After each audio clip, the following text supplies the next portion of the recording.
Шахризаттан бір өлең қабыл алыңыздар. Бір кем дүние, қызық иә, артыңнан сөз ереді. Сол бір сөз қай адамға керек еді? Елім деп еңселерін езіп жатқан бүгіннің күйреп жатыр кемелер. Қызық иә, халықтың айта қалса мұңы басқа, айта қалса санайды оны босқа.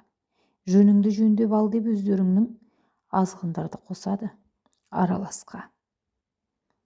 Қарыздан шыққан сіңір, қатқан бастар, билікте не ойлайды тақтан басқа.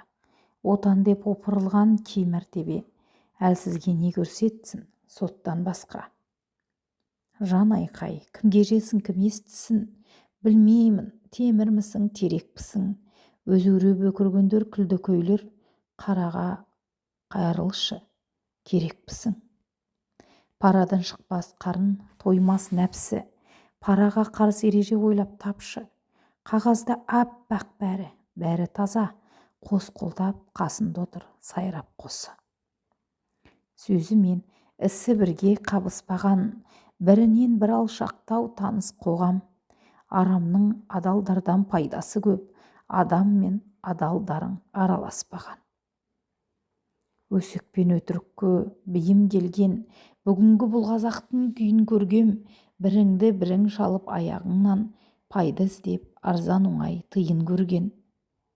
Қызық иә, бөлектеу арамына, жағынған жып-жылтыр бет жағалыға. Мына заман бұлаңдар түлкі заман, опасыздық жасаған саналыға.